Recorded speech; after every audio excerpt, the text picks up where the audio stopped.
మీరు ఎప్పుడైనా మన పిల్లల్ని మనం ప్రేమిస్తాము, అది దాంట్లో ఎటువంటి సందేహము లేదు. We love our kids, we love our ఇంట్లో ఉన్న వాళ్ళతోటి, అంటే పిల్లలతో పాటు మనము సిబ్లింగ్స్ ఉన్నాం అనుకోండి, సిబ్లింగ్స్ తోటి కూడా మనం వి లవ్ దెమ్. మన పేరెంట్స్ ఉన్నారనుకోండి, వి లవ్ దెమ్. పెళ్ళి అయిన తర్వాత we love the spouse. Husband అయితే వైఫ్, వైఫ్ అయితే హస్బెండ్ ని వి లవ్. ఇది మోస్ట్ పర్ఫెక్ట్ లవ్. అంటే దానిలో వేలు పెట్టడానికి ఏం లేదు. సరే, నేను అది ఎంత మనము ప్రేమిస్తాం గాని, ఒక్క సెకండ్ నేను చెప్పేది ఆలోచించండి. పిల్లల గురించే వద్దాం. మీకు పిల్లలు కనుక ఉంటే, పిల్లల్ని మీరు ఎప్పుడో ఒకప్పుడు కొట్టి ఉంటారు డిసిప్లైన్ చేయడానికి. పిల్లల్ని కసురుకుని ఉంటారు, కోప్పడి ఉంటారు. ఇదంతా ఒక స్టేజ్ లో చేసి ఉంటారు. పిల్లవాడు స్కూల్కి వెళ్ళినప్పుడు, మన పిల్లలు స్కూల్కి వెళ్ళినప్పుడు, లేకపోతే మన దగ్గర నుంచి ఆ ఒక గంట సేపు అయిన తర్వాత, ఓ 2 గంటలు అయిపోయిన తర్వాత మనకి ఇలా అనిపించుంటుందా? అరే, అనవసరంగా కసురుకున్నాని, అనవసరంగా కోప్పడ్డాన్ని, అనవసరంగా కొట్టానే అనేసి అనిపించుందా? Yes sir. నార్మల్. అంటే నేను చాలా ఎక్కువ రియాక్ట్ అయిపోయాని అనుకున్న దానికంటే, యాక్చువల్లీ పిల్లలని డిసిప్లైన్ చేయాలని నాకు వాళ్ళ మీద ప్రేమ ఉంది. ప్రేమ లేక కాదు, ప్రేమ చాలా ఉంది. అమితమైన ప్రేమ ఉంది, అపరిమితమైన ప్రేమ ఉంది. అంతే, నేను కొలవలేను. అయినా సరే వాళ్ళని కొట్టాను, తిట్టాను, కసురుకున్నాను, చీ అని అనేసి అన్నాను. పిల్లలు కాకుండా ఇప్పుడు మన ఇంట్లో వాళ్ళకు వద్దాం. మనము అనవసరంగా ఎక్కువ రియాక్ట్ అయ్యాను. మా అమ్మతో గొడవ పడ్డాను, మా నాన్నతో గొడవ పడ్డాను. మనం చిన్నప్పుడు కానీ, ఇప్పుడు కానీ, ఎప్పుడైనా ఏ స్టేజ్ లో అయినా సరే మనము మన పేరెంట్స్ తోటి గొడవ పడి ఉంటాం. అమ్మ నాన్నలతో, లేకపోతే మన సిబ్లింగ్స్ తో అనవసరంగా కొట్టేసుకున్నాం, తిట్టేసుకున్నాము, ఒక్కొక్కసారి రక్కేసుకుంటాము. ఇలాంటివన్నీ తర్వాత, అరే, ఇవన్నీ these are all not needed, ఇవన్నీ అవసరం లేదు అని అనిపించిందా? ఎవరికైనా అనిపించలేదా? చెప్పండి. నేను చేసిందే రైట్ అని అనిపించిందా? అనిపిస్తుంది సార్. డెఫినెట్ గా అనిపిస్తుంది అనిపిస్తుంది సార్. అనిపిస్తుంది ఓవర్ డెఫినెట్ ది గా టైం. సార్. ఏమని అనిపిస్తుంది?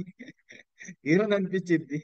అసలు ఎందుకు అనవసరంగా ఇప్పుడు రియాక్ట్ అయ్యాము, అనవసరం కదా, ఇది కొంచెం సేపు మనం కోపాన్ని కంట్రోల్ చేసుకుని ఉంటే ఈ మూమెంట్ వచ్చేది కాదు కదా అని రిగ్రెట్ డెఫినెట్ గా ప్రతి ఒక్క విషయంలో అవుతాం సార్. గిల్టీ ఫీలింగ్ లోకి వెళ్ళిపోతాం సార్. రైట్. అననైతే అంటాం కానీ తర్వాత గిల్టీ ఫీలింగ్ వస్తుంది సార్. అరే, అనవసరంగా అన్నానే అని బాధపడాల్సిన టైం వస్తుంది. అనవసరంగా వాళ్ళని బాధ పెట్టామని కూడా అనిపిస్తుందండి.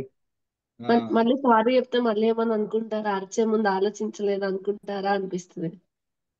అవును, అవును.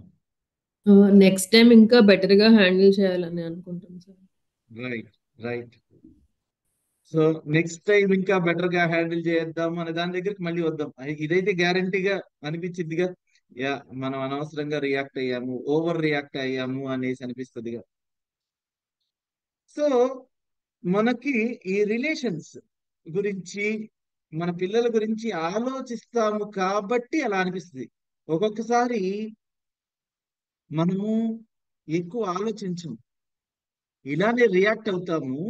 I'm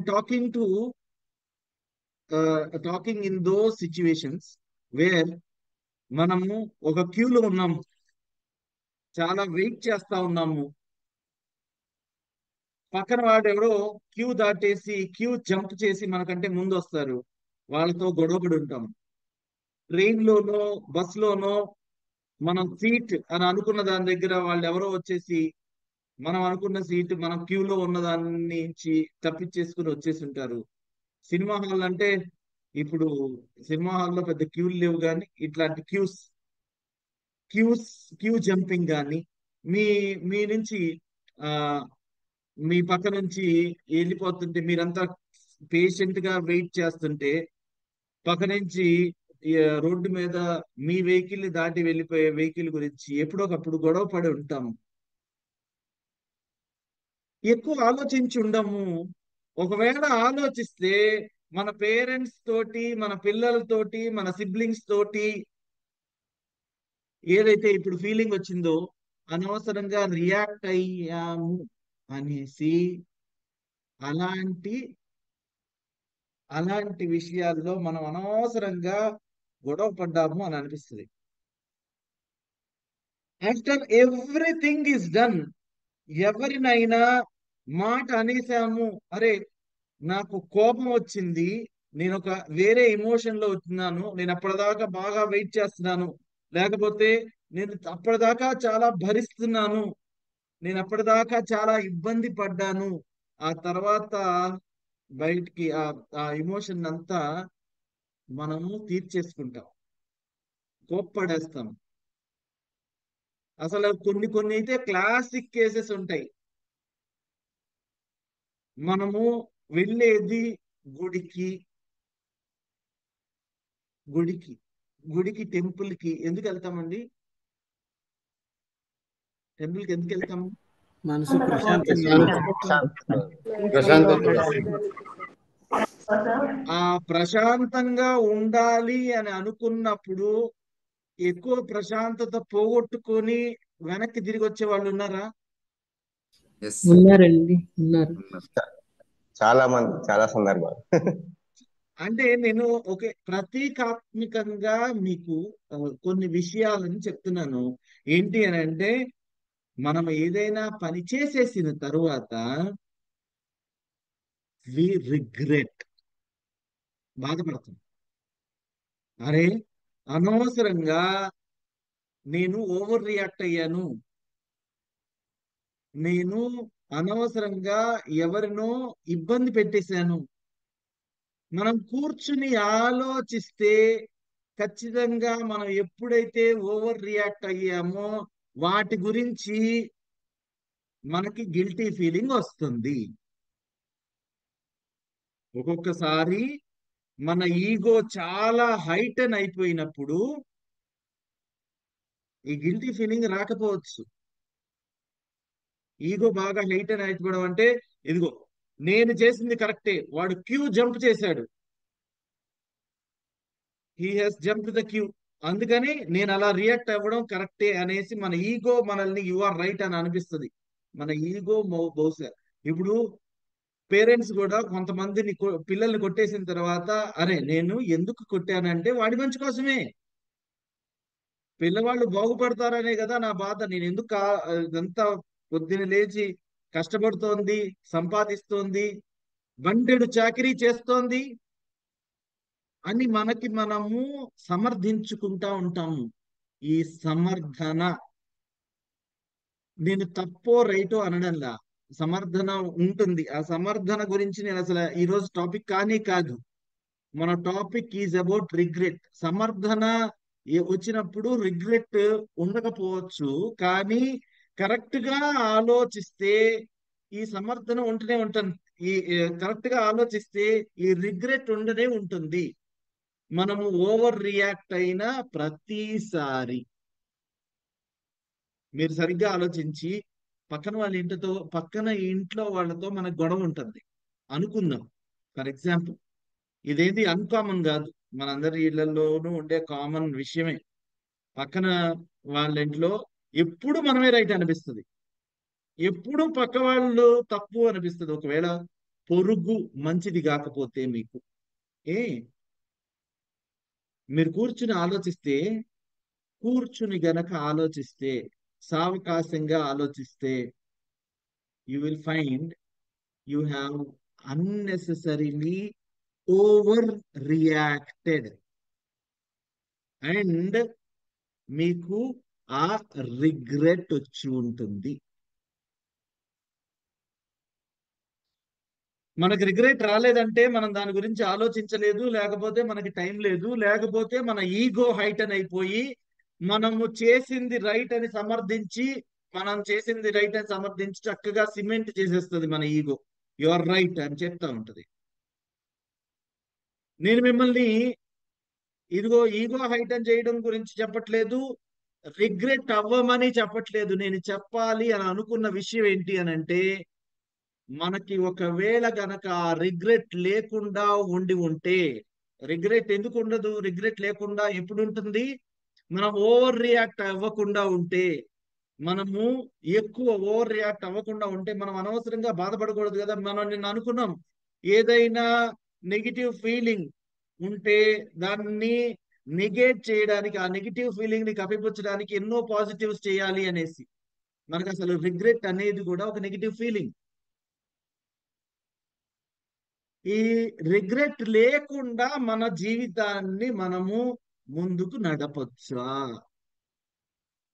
secret of joyful life ఏంటి అని అంటే, మనం అనేటప్పుడే, మనము రియాక్ట్ అయ్యేటప్పుడే మనం సరిగ్గా ఉంటే బహుశా మనకి నెగిటివ్ ఫీలింగ్, రిగ్రెట్ అనేది లేకుండా మనం మన జీవితాన్ని సాఫీగా నడుపుకోవచ్చేమో. ఒక్కసారి ఆలోచించండి.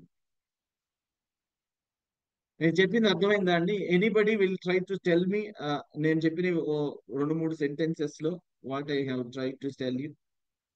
ఎనీవన్ సార్ చెప్పనా? చెప్పండి. ఓవర్ రియాక్ట్ మనం అయ్యాము. మాట్లాడే ముందే ఒక్క క్షణం ఆగిపోతే సరిపోతుంది. తర్వాత దీని గురించి మళ్ళీ ఆలోచించాల్సిన పని కానీ రిగ్రెట్ చేయాల్సిన పని కానీ ఉండదు. అది అక్కడితో వదిలేస్తాము. సంతోషంగా ఉండాల్సిన జీవితాల్లో ఇవి వెతుక్కొని బాధపడడమే పనిగా పెట్టుకొని ఉన్నాం కదా. ఒక్కసారి ఏదైనా చేసే ముందు ఒక్కసారి ఆలోచించుకుంటే సరిపోతుంది. రైట్. ఇంకా 1 or 2 ఒక people. పని చేసేటప్పుడు ఓవర్ రియాక్ట్ అయ్యాము, తర్వాత మళ్ళీ గిల్ట్ రిగ్రెట్ ఫీల్ అవ్వడము, లేదో ఆ రిగ్రెట్ ను కూడా కాకుండా సెల్ఫ్ ఇగో ఇట్లాంటివి దాన్ని హైడ్ చేయడము, ఇలాంటివి లేకుండా ఒక సిచ్యువేషన్ లో చాలా కాన్సెప్చువల్ థింకింగ్, చాలా లైక్ బ్రాడ్ మైండ్ తో ఆలోచించి బ్యాలెన్స్డ్ గా ఉండగలిగితే మనం రిగ్రెట్ అవ్వాల్సిన అవసరం లేదు. రిగ్రెట్ కూడా ఒక నెగిటివ్ టైప్ ఆఫ్ ఫీలింగ్ కాబట్టి మన లైఫ్ వితౌట్ రిగ్రెట్ ఉండాలి. వితౌట్ రిగ్రెట్ ఉండాలంటే we need to be very balanced and situational thinking perfect గా ఉండడం.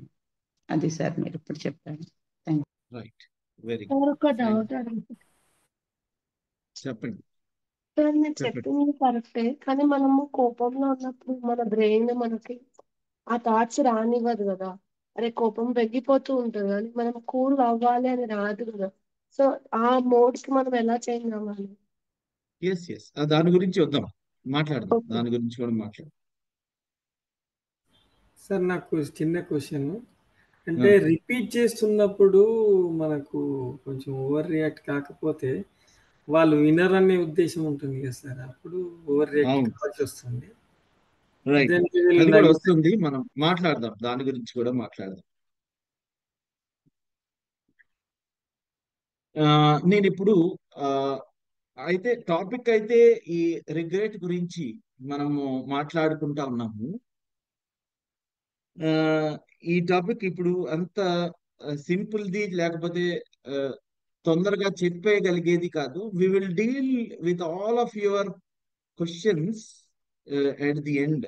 ఈ రోజు కాకపోతే రేపు, కాకపోతే ఈ టాపిక్ నడిచే చివరిలో we will certainly deal with all of that. కానీ మనకి ఈ సీక్రెట్స్ కొన్ని తెలుస్తున్నాయా లేదా అనేది మోస్ట్ ఇంపార్టెంట్. ఎవరైతే నేను ఇప్పుడు చెప్పాను చూసారా, ఈగోతో సిమెంట్ చేసేసి ఉంటాము, ఈగో తోటి ప్రస్తుతానికి దాన్ని ఇదిగో నువ్వే రైట్ అని మనకి చెప్తుంది. ఎవరు? మన ఈగో. ఇదిగో గొడవ పడ్డాగా భార్య భర్త గొడవ పడుతున్నారు. ఇదిగో నువ్వు ఒక మాట అన్నావా, లేదు నేను కూడా ఇంకో మాట అంటాను, నువ్వు ఏమన్నావు ఎప్పుడో తీసుకొచ్చి ఇప్పుడు మాట అనేస్తాను, బికాస్ నన్ను హర్ట్ చేసావుగా, నిన్ను కూడా హర్ట్ చేస్తా. I will do like this. ఇదే మన పక్కన ఇంట్లో వాళ్ళతో గొడవ పడేటప్పుడు కూడా అలానే ఉంటుంది. ఇదే మనకి నచ్చని వాళ్ళతో మాట్లాడేటప్పుడు కూడా ఇదే ఉంటుంది. ఎక్కడెక్కడివో తీసుకొచ్చి చెప్పేస్తా ఉంటాం. ఇప్పుడు మన ఈగో మనల్ని ఎంత దాకా తీసుకెళ్తుంది అని అంటే, ఇక్కడ మనకి దగ్గర ఎగ్జాంపుల్స్ లేకపోతే మనం పాస్ట్ లోకి వెళ్ళి తవ్వుకుని వచ్చి మరి మన ఈగో మనల్ని హైటైన్ చేయడానికి ట్రై చేస్తోంది, మనల్ని రిగ్రెట్ లేకుండా చేస్తోంది. ఇప్పుడు రిగ్రెట్ లేకుండా చేయడం అంటే మనం ఏ పని చేసినా దానికి జవాబు ఇవ్వవలసినదే. ఇప్పుడు రిగ్రెట్ ఫీల్ కాకపోతే బహుశా while you are on your death bed you have to regret. ఇది ఒక సీక్రెట్. మనము ఏ పని చేసినా దానికి కర్మ ఫలాన్ని అనుభవించవలసిందే. మనము ఏ పని చేసినా కర్మఫలాన్ని అనుభవించవలసిందే. మనం ఎప్పుడు denial denial denial more denial. Finally you have to accept. Finally one person has to accept. అది యాక్సెప్టెన్స్ షెల్ బి పెయిన్ఫుల్. మన ఈగోని హైటన్ అయ్యింది, కానీ ఎప్పుడో ఒకప్పుడు హైటన్ అయిన ఈగో పడిపోయేటప్పుడు ఎంత పెద్దగా విరుగుట కొరకే అన్నట్లుగా మీరు పెంచిన ఈగో ఎప్పుడోకప్పుడు కింద పడిపోవలసిందే. మీకు ఆధ్యాత్మికంగా చెప్పిన, మన సామెతల ప్రకారం చెప్పిన, మన నానుడి తెలుగు జాతీయాలు నానుడిల ప్రకారం చెప్పిన ఏదైనా ఇదే ఏంటి అంటే మీ కర్మఫలాన్ని అనుభవించవలసిందే. మీరు ప్రస్తుతానికి సిమెంట్ చేయొచ్చు ఏదైనా ఈగోని, కానీ you finally have to enjoy the fruit that you have grown. Enjoying అని అంటే ఒక్కొక్కసారి చాలా చేదుగా ఉంటుంది మందు, అది కూడా తీసుకోవాల్సి వస్తుంది. అంటే నాది ఇదంతా ఎందుకు చెప్తున్నాను అని అంటే, మనం ఒక్కొక్కసారి మన ఈగో ఉండి మన రైట్ అని అనిపించినా ఫైనల్ గా జవాబు చెప్పవలసినదే. ఇది అర్థమైందా అండి?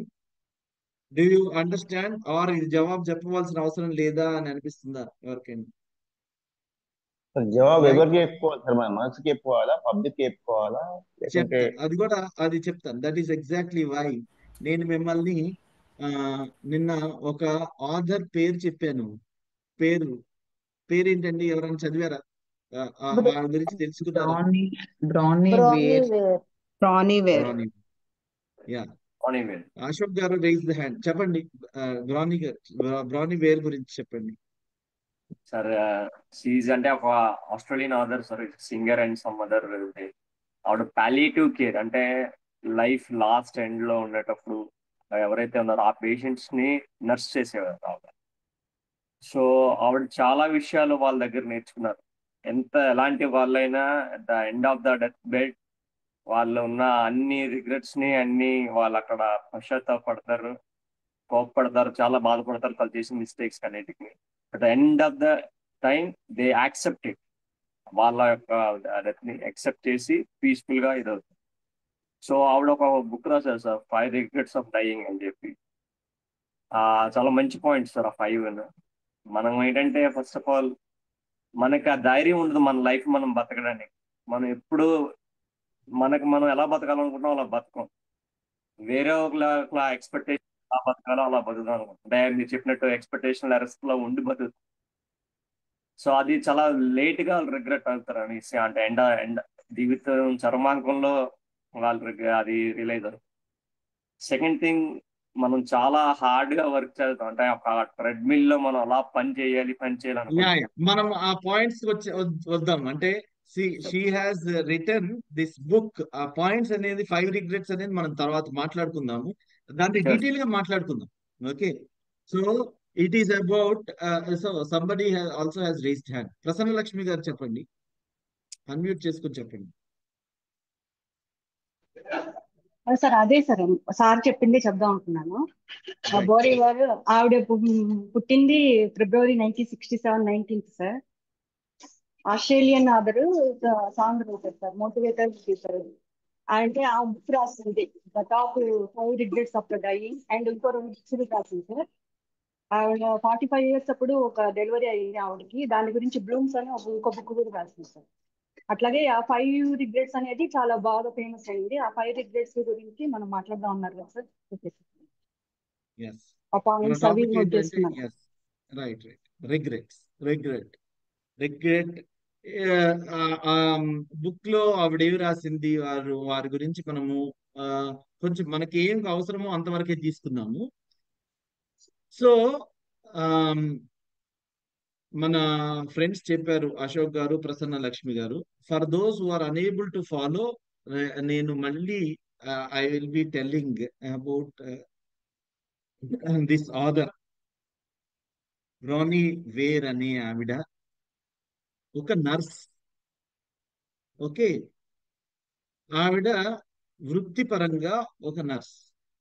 ఎలాంటి నర్స్ అని అంటే పెల్లాటివ్ కేర్ లో ఉండే నర్స్.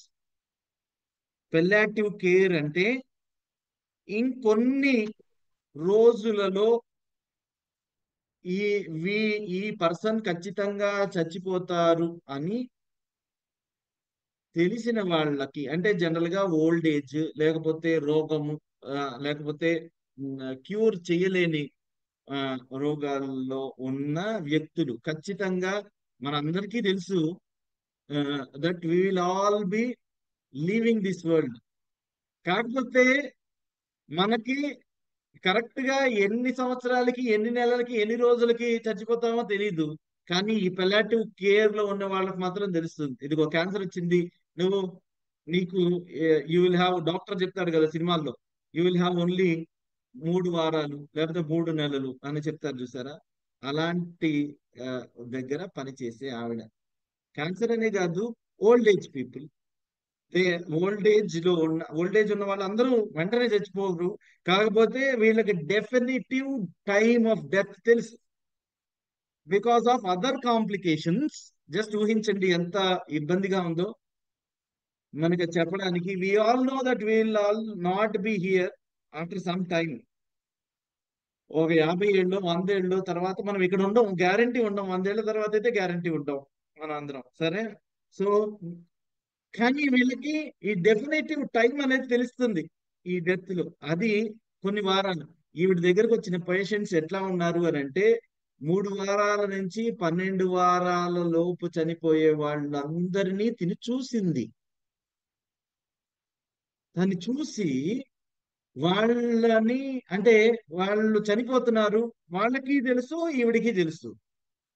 వాళ్ళకి నర్సింగ్ చేస్తోంది, వాళ్ళకి కావాల్సిన నర్స్ చేసే పనులు అన్ని చేస్తోంది. సో ఈవిడ గమనించిన విషయం ఏంటి అని అంటే, వాళ్ళతో మాట్లాడేటప్పుడు, వాళ్ళని కేర్ చేసేటప్పుడు, వాళ్ళకి నర్సింగ్ చేసేటప్పుడు she has found out certain secrets. వాళ్ళందరూ ఒకేలాగా బిహేవ్ చేస్తున్నారు. వాళ్ళందరికీ ఒకటే కామన్ పాయింట్ ఉంటుంది. ఒకటే కామన్ పాయింట్ ఉంది. ఏంటి అని అంటే వాళ్ళు రిగ్రెట్ అవుతున్నారు. ఎన్ని విషయాల్లో రిగ్రెట్ అవుతున్నారంట. ఆవిడతో మాట్లాడుతూ ఉంటారు కదా, నర్సింగ్ చేసేటప్పుడు ఈ పేషెంట్స్, ఎంతో మంది పేషెంట్స్ ని చూసింది. మనకు ఎగ్జాక్ట్ నెంబరు అవన్నీ అవసరం లేదు, కానీ ఏమి ఇంపార్టెంటో చెప్తానని చెప్పాను చూసారా. వాళ్ళు చేసే రిగ్రెట్స్, వాళ్ళు ఈవిడతో మాట్లాడేటప్పుడు వాళ్ళు బాధపడేవి అన్ని కలిపితే అన్ని కలిపితే మొత్తం 5 రిగ్రెట్స్ ఉన్నాయంట. 5 రిగ్రెట్స్. దాన్ని ఈవిడ పుస్తకంగా రాశారు. దాని పేరు 5 రిగ్రెట్స్ ఆఫ్ డయింగ్. ఈ ఆథర్. సో ఈ ఈ పుస్తకం ఎందుకు ఎంత ఫేమస్ అయింది అని అంటే, it is translated into 38 languages. ఎందుకు 38 లాంగ్వేజెస్? మనకి ఓకే 40-50 ఎంతో కావచ్చు. ఎందుకు ఇంత ఇంపార్టెంట్ అంటే, మనుషులందరూ ఒకేలాగా బిహేవ్ చేస్తున్నారు.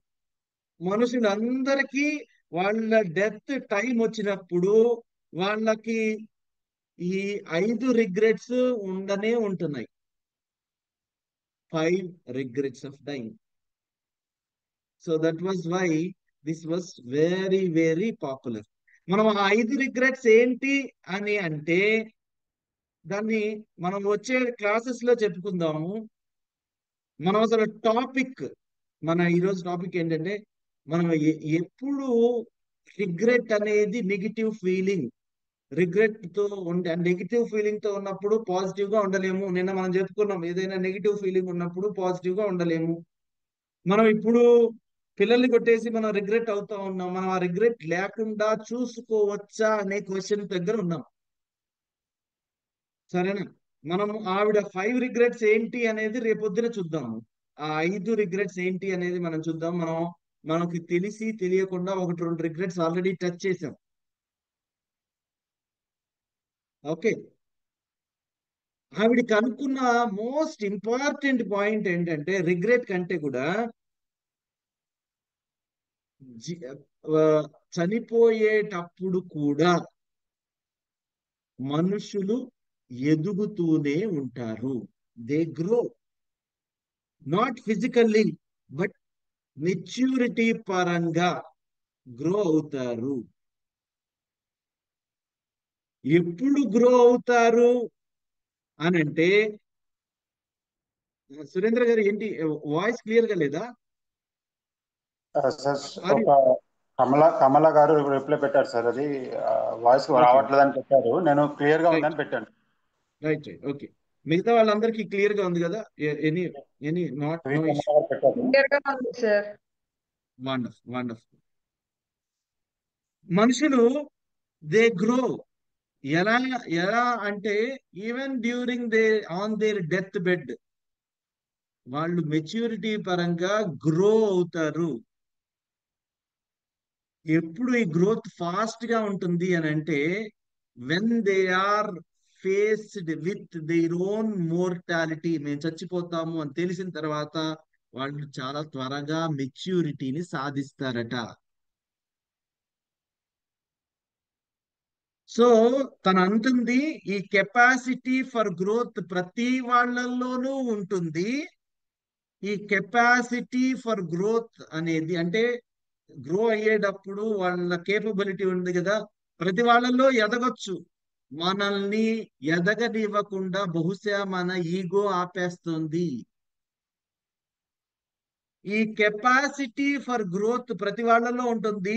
ఈ మోర్టాలిటీ, ఖచ్చితంగా చచ్చిపోతాము అన్న వాళ్ళ దగ్గర ఇది చాలా తొందరగా ఎక్కువగా ఉధృతంగా ఈ కెపాసిటీ ఉంటుంది. ఎవ్రీ పర్సన్ వాళ్ళ జీవితంలో వేరియస్ అమౌంట్స్ ఆఫ్ ఎమోషన్స్ ద్వారా వచ్చుంటారు.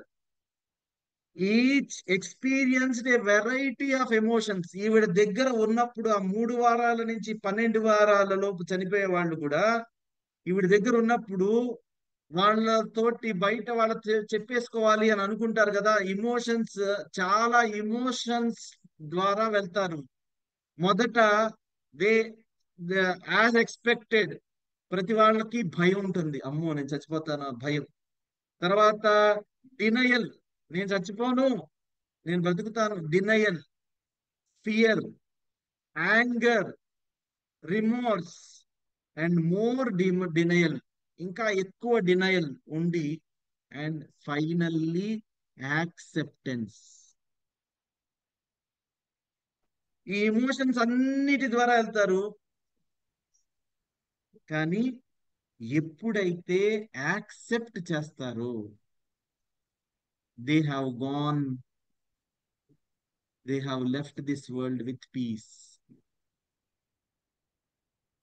యాక్సెప్ట్ చేసి, నేను చెప్తున్నది కొంతమందికి అర్థం కాకపోవచ్చు, ఐ వెరీ వెల్ అండర్స్టాండ్. కాకపోతే అది ఊహించడానికి కొంచెం కష్టము. డోంట్ వరీ, మన మెయిన్ టాపిక్ ఇది కాదు, మన సబ్ టాపిక్ ఇది. మెయిన్ టాపిక్ ఏంటంటే చనిపోవడం కాదు, బ్రతికున్నప్పుడు ఎలా మనము జీవించడం, అది ఇంపార్టెంట్. మనకి కూడా మన డెత్ బెడ్, మన సర్టనిటీ ఆఫ్ డెత్ వచ్చినప్పుడు మనకి ఈ రిగ్రెట్స్ ఉండకూడదు అనేది ఇంపార్టెంట్. ఏ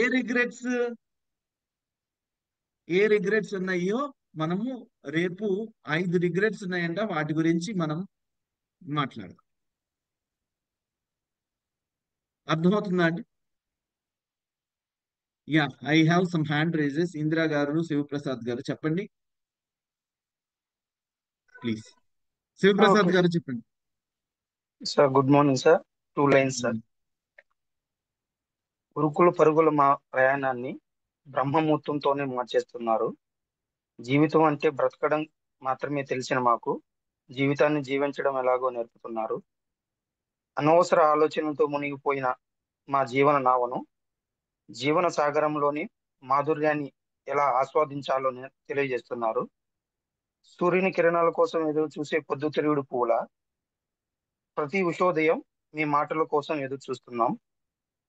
కళలు కనడం మాత్రమే తెలిసిన మాకు వాటిని ఎలా సాకారం చేసుకోవాలో, విలువలతో కూడిన జీవితాన్ని ఎలా జీవించాలో, మానవ బంధాలను ఎలా బలపరుచుకోవాలో, మనల్ని మనం ఎలా మార్గదర్శకులుగా నిర్మించుకోవాలో, నిన్ను ప్రపంచం చూసే విధానం కాదు, ప్రపంచాన్ని మనం చూసే విధానం ఎలా మార్చుకోవాలో, do the best leave the rest అనే వర్డ్స్తో మాలో చైతన్యం నింపుతూ, అనవసర విషయాల కోసం మన సమయాన్ని, శక్తిని వృధా చేయొద్దంటూ, మనం సాధించిన చిన్న చిన్న విజయాలను ఎలా ఆస్వాదించాలో,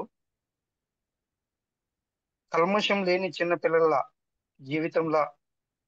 జీవితం జీవించాలని, కలహాలు మర్చి సాగిపోవాలని, ఎక్స్పెక్టేషన్స్ లేని జీవితాన్ని ఆశించకుండా ఆప్యాయతలను పంచాలని, ఈర్ష్య అసూయలతో నిండిన మనసుకి క్షమించడం వలన కలిగే ప్రయోజనాన్ని, నెగటివ్ థాట్స్ తో నిండిపోయిన మా మైండ్ సెట్ ని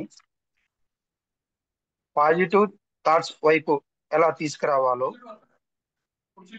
భార్యాభర్తలు అంటే ఎలా ఉండాలి, ఒకరిని ఒకరు ఎలా గౌరవించుకోవాలో, ఇద్దరి మధ్యన ఏర్పడిన మనస్పర్ధలు ఎలా దూరం చేసుకోవాలో, ఇతరుల్లో మంచిని మాత్రమే చూడాలని, ఎదుటి వారికి మంచిని మాత్రమే పంచాలని,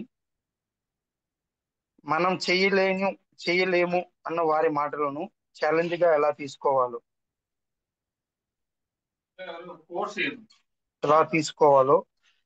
మీరు మాకు బోధించే విధానం నా భూతో నా భవిష్యత్ అనవచ్చు. ఈ జన్మకు మీ సన్నిహితం మాకు లభించడం ఒక వరం. కృతజ్ఞతలతో తీర్చుకోలేనిది ఈ మీ రుణం. Thank you sir. చాలా చాలా బాగుందండి. Super sir. Sivaprasad sir excellent. WhatsApp లో వచ్చేసింది, వాట్సాప్ లో పెట్టించండి సార్ ప్లీజ్ సార్. సార్ చెప్పే మొత్తం రిక్వెస్ట్ చేద్దాం, శివప్రసాద్ గారిని రిక్వెస్ట్ చేద్దాం. అందరి అభిప్రాయమే అది sir. Great. So nice of you. I really want to talk, but as you know, time అయిపోయింది. You have to allow me. Love you all. రేపు మాట్లాడుకుందాం. Thank you very very much. Thank you sir. Thank you sir. Nice of you. Thank you sir. Thank you sir. Thank you sir.